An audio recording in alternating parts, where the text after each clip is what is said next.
Hey, what's up? It's Comic95 the Savior, and for this video I will be giving some basic advice for people that are new to Japan. So for this video I will be talking to you about Japanese banks. So in Japan, banks are called ginko, and the way that banks work here are very similar to how they do in the US, but do keep in mind that the hours are a lot shorter. So in Japan, banks are generally open from 10 a.m. to 3 p.m. Just like in the US, you can have a savings account, you can have a checking account basically. And the way that this works is, unlike in the US, again, because banks do close earlier, there are also more ATMs at banks than American banks normally have. So normally when you go to the bank, you will see a line of like 10 or 20 ATMs because Japan is overcrowded.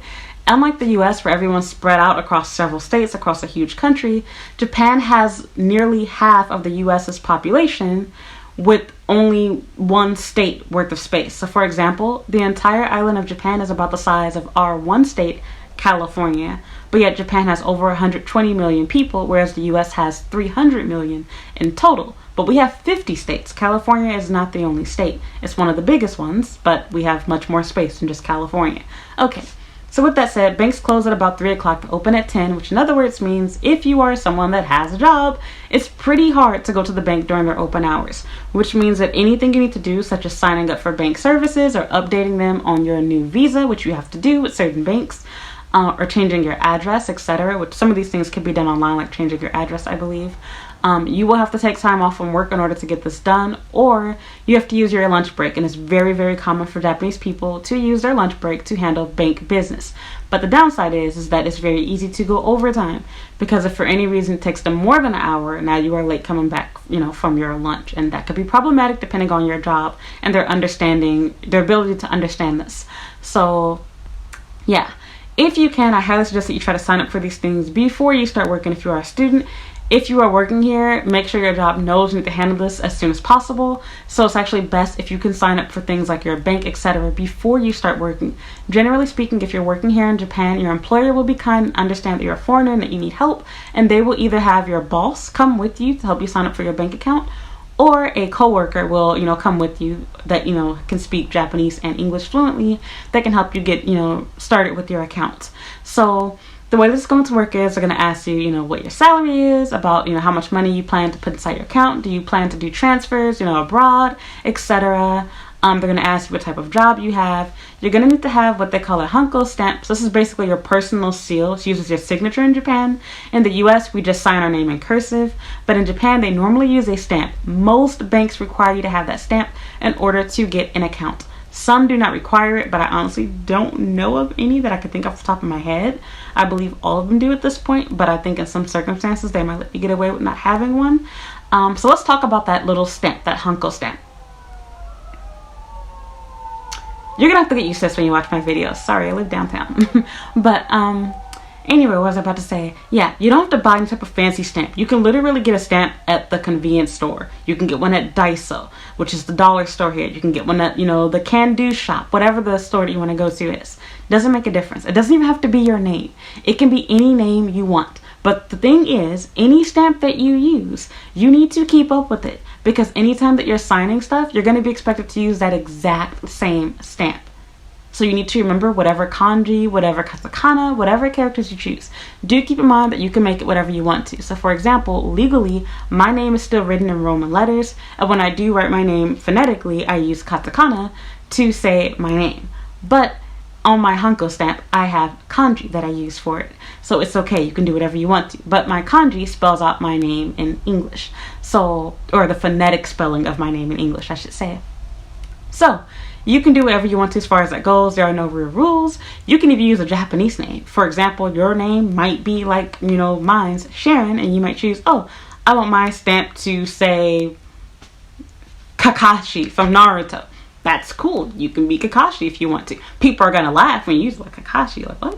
But that's cool. Do whatever you want to. It doesn't make a difference. So anyway, yeah, you're gonna have to use these little stamps, and you're always gonna put inside a red ink, stamp it on these little circle thingies. You'll see it and you'll get used to it. Yeah. Banks provide you with the ink. You don't have to worry about that. But it's always nice to have your own inside of your bag if you'd like to. So yeah, personal preference, your own choice. Do whatever you want to. Have whatever name you want on your hanko stamp. The application and paperwork to fill out is a little bit complicated because there's a lot of kanji and a lot of questions, but don't worry. Generally, the staff can help you. They can explain it to you. You can also just take a picture of it, use Google Translate to help you out. And again, always bring a friend along with you or somebody that works with you that can help you handle this. Do keep in mind that before we get ahead, generally speaking, your employer is going to request that you get an account with a specific bank. You can't just choose whatever bank you want to. So you might be like, oh, well, this bank is easier to use. That's cute, but your job is going to say, yeah, we want you to get an account with this bank. And the reason being is I believe that it cuts down on fees I have to pay. So for example, there are transfer fees associated if you are sending money to a different bank account that's not from the same bank. So for example, your job might say you need to have a Mizuho account, or you need to have a Mitsui bank account, SMBC, or you need to have an account with Japan Post, or whatever the case is. Or you need to have an account with, UFJ. UFJ. Yes, I always get UFJ mixed up with USJ, Universal Studios. UFJ, so Mitsubishi Bank. So yeah, depending on your employer, they will determine those. Keep in mind that those are the three biggest banks here. You will hear foreigners recommend things like Shinsei Bank, 7-Eleven, etc. Those are cute banks to use on your own free time. But realistically, you're going to want to have a banking account with one of these three bigger banks. Because not only do your employers request these, but these are the most easily accessible ones when you're out on the go and don't want to have to pay, fees to see how much is in your account or to withdraw or transfer money on the go. Keep in mind that while banks do close at 3, normally their ATMs are 24 hours if you can find the actual bank location. So the way that it goes is the actual bank closes at 3, but they keep an area open for 24 hours that has nothing but a row of ATMs. And in that area, you can still handle your regular banking business as usual. However, if you come across a problem and you need help, you won't have that help until business hours. You can also call. They have, a phone number you can call. And there is generally English-speaking customer service for most big banks. So, for example, if you have any issues at Mizuho, they do have a number that you can call to get English assistance. But unfortunately, SMBC does not. They do have a number you can call for English help for their credit cards, but they don't have an English line that you can call for help when it comes to their regular bank account, which really sucks. So yeah, just have a friend or somebody else come along with you. But as far as personal opinion goes, to be honest, you can't really say that one bank is better than the other. And the reason being is it depends on what city you live in and which branch you go to. For example, before I came to Japan, I heard nothing but bad things about Mizuho, that, oh, they're racist, they discriminate, they don't allow foreigners to open up accounts, they question you, blah, blah, blah. But I had a total opposite experience. They were extremely nice to me.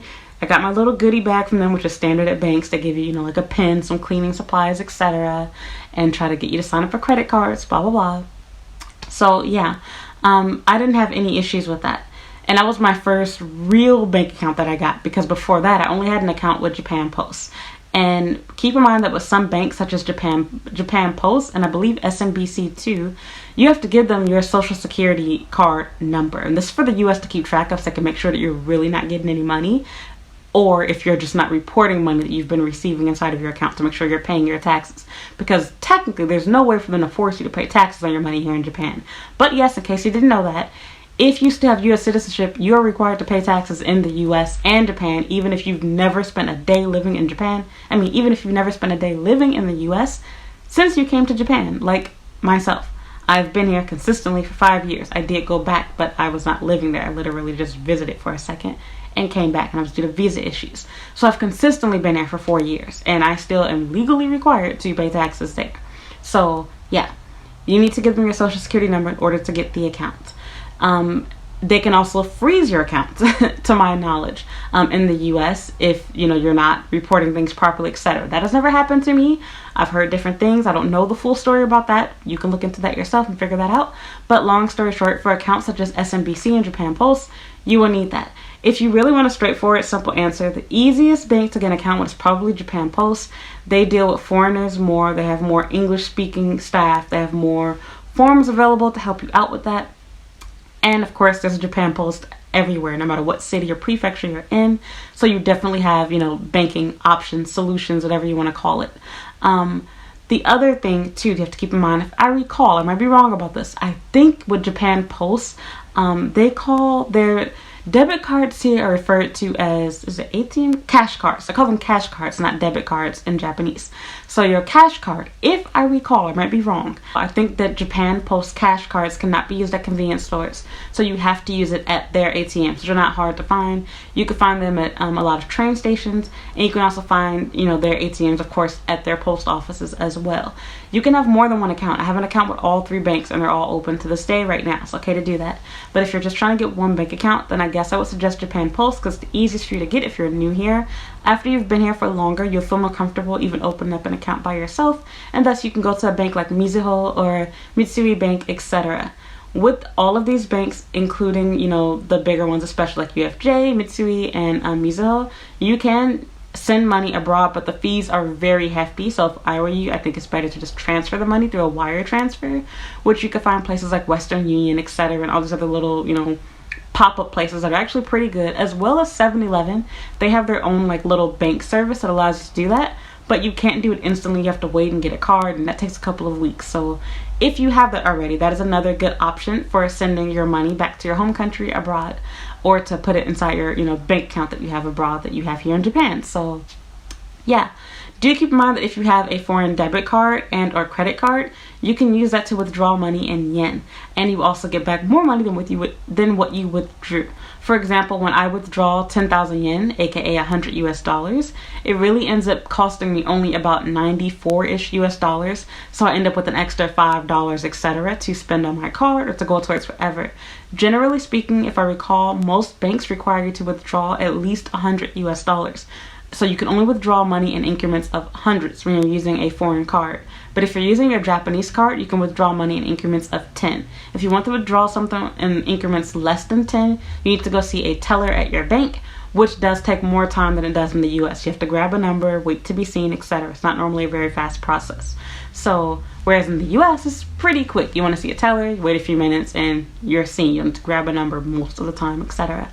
So, yeah, that's pretty much it. So if I were you, if you really don't want to have to go to the bank several times, then I would say wait until your employer tells you where they want you to have an account at. Some employers don't care, and they'll just ask you what your, what passbook you have, what's your bank, and they'll just take down your bank information from there, and they don't care about it. Some more banking information you need to know if you're new to Japan. Unlike in the US, you don't just get somebody's account and routing number.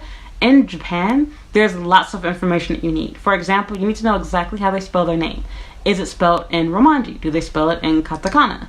They only give you those 2 options. Your bank name cannot be written in hiragana, and it also cannot be written in kanji. It's either going to be written in katakana, or it's going to be written in, Roman letters, if I recall.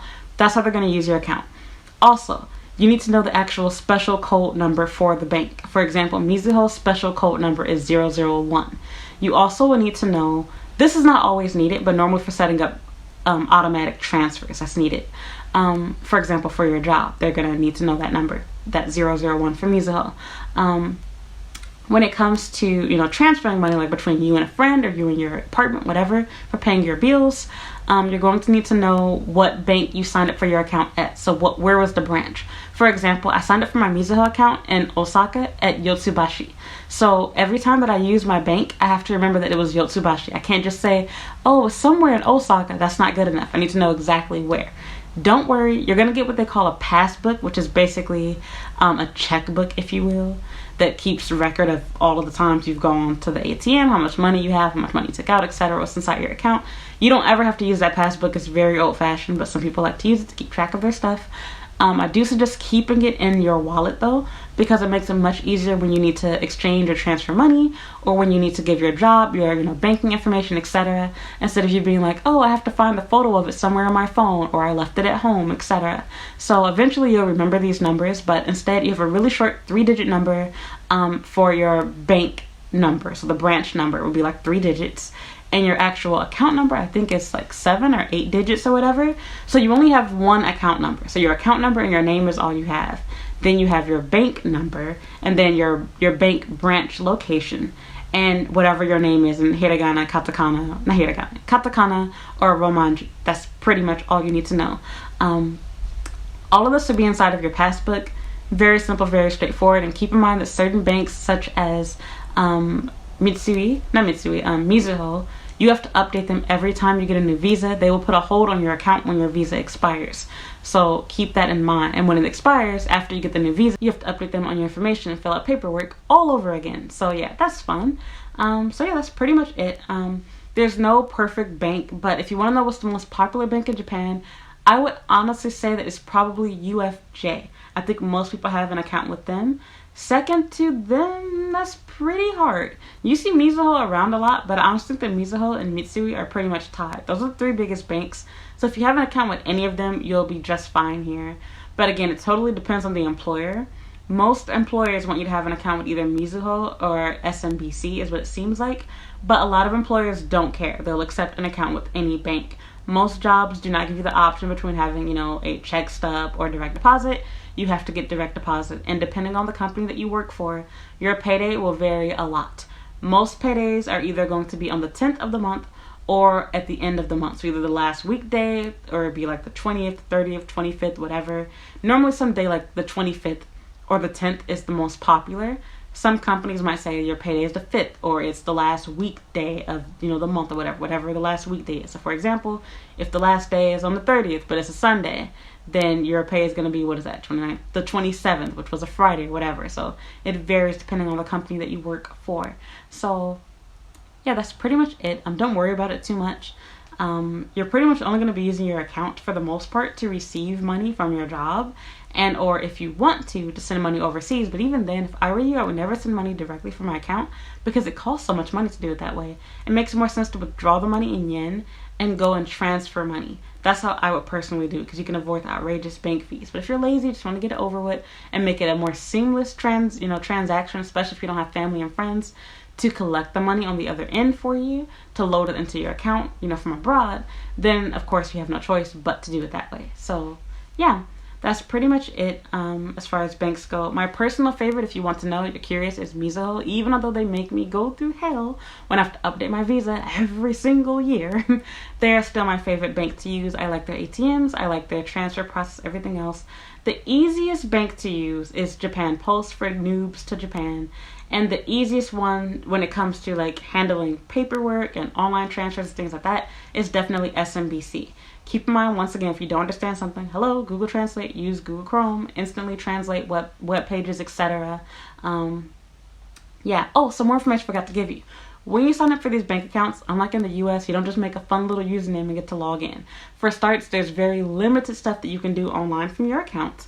And on top of that, you will generally get a special code that you can only use for their online banking. For example, for Mizuho, they give you a little card they send in the mail, and it has a customer number. It has this special password with these digits, etc. You need to hold on to that. Then you have to make another password for logging into your account. It's a really messy, confusing process. So yeah. Then with SMBC, they give you the option to either use their online app or something from the App Store, or you can they have this little calculator thing that I chose to get because it was very Japanese. Where else are you going to get this? It gives you a special password each time that you log in and want to do a transaction with them. So yeah. You'll learn more about these when you sign up for their bank accounts. I can go on forever about the details of this stuff. So if you have any more questions, anything specific that you want to know about banks, money in Japan, please leave a comment down below. You can also send me an email with any of your video ideas, or you can leave a comment down below with any video ideas or questions that you may have about life in Japan. Thank you so much for watching this video. If you haven't already, please subscribe to my YouTube channel. I would also appreciate if you would follow me on Instagram and Twitter at Comic95. You can also add me on Snapchat at Comic the Savior and follow me on TikTok at Comic the Savior. You can like my Facebook fan page at Comic95 the Savior, and you can also read my blog at Comic95.com. Thank you so much for listening and watching, and don't forget you can also go to my channel's homepage, I forgot to say that, and if you have a specific topic that you want to hear more about, you can search for it, so whether it be money, working in Japan, living in Japan, dating in Japan, whatever the case is. I probably already have a video on it, so please check out my YouTube channel homepage and my playlist there for more content. Thank you for listening and thank you for watching, and I hope you'll watch another video.